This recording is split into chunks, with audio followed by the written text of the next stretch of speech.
Over the last 4 years, we have witnessed horrific scenes that our young men and women are facing as they fight for us in combat. They're not always equipped with the best vehicles, the best equipment, or even the body armor they need. And now we're finding out that our wounded soldiers are not always receiving the best medical care they deserve when they return home. You know, we've all been following with great distress the story about Walter Reed's outpatient facility and news reports of other hospitals and facilities where soldiers are struggling to receive appropriate care. When I visited Walter Reed again recently to meet with soldiers from New York, I found their tales of being caught up in the bureaucratic nightmares that surround them simply heartbreaking.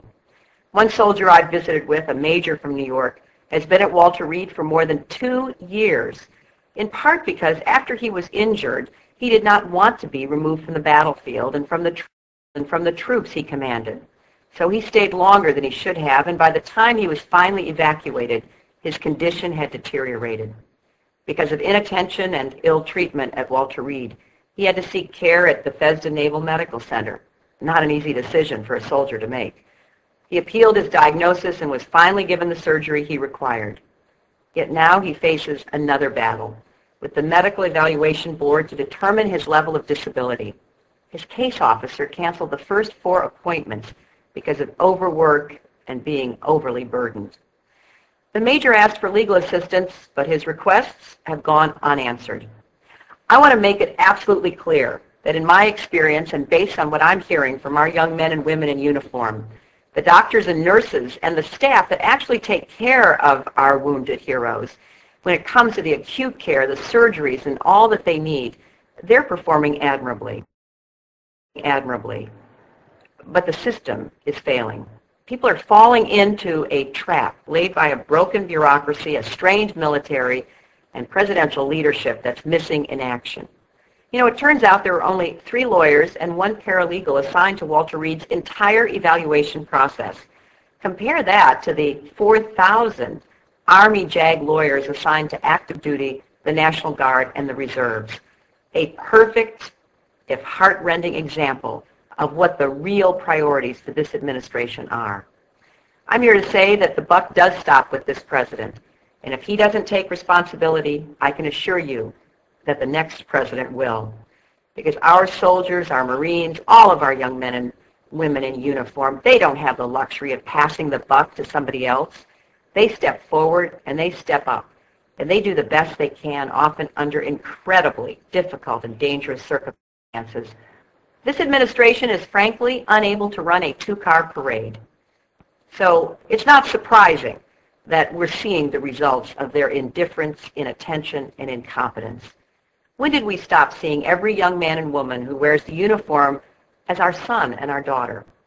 Because we would certainly stand up for and stand against this kind of treatment for our own children. So today I'm proposing a series of steps to remedy some of these problems that have come to our attention. We should enact a new GI Bill of Rights and a series of reforms aimed at keeping our promise to those who serve our nation. But we've got to do more, and we've got to make sure that we are reordering our priorities from wasting billions of dollars in overpayments to contractors overseas that cannot be accounted for, and instead spending what it takes to give the benefits that truly are needed by our soldiers, our veterans, and their families. I believe if you serve your country should serve you. And that means we send that promise out to those who we ask to enlist, those who we ask to fight, those who we ask to do their best no matter what the orders they receive might be. I'm also proposing new efforts to fix the disability benefit system to help returning service members adapt to civilian life, especially while recovering from their wounds and their psychological challenges, traumatic brain injuries, and post-traumatic stress disorder. I also want to help the children of single parents who have lost their mom or their dad in service to our country. In response to the reports of the disgraceful conditions and treatment that I and others have been receiving, I've asked the Army Inspector General to investigate what senior Army officials knew about the conditions and treatment of patients at Walter Reed and when they knew it. It's important we hold people up the chain of command accountable, and we haven't done enough of that in the wars that we have been fighting since 2001. During my parents' generation, the original beneficiaries of the GI Bill, signed into law by President Franklin Roosevelt, they believed in the basic bargain in our country that, your country would take care of you, that if you gave to your country, you'd get something back. They understood if that basic bargain wasn't honored for our soldiers and our veterans, you couldn't count on it being honored for anybody. And that bargain helped a generation return from war to build families and businesses, highways and schools, expand higher education, forge the great middle class, and unleash the creative and hardworking spirit of America. That's what we have to do again. Thanks for listening and for joining the conversation.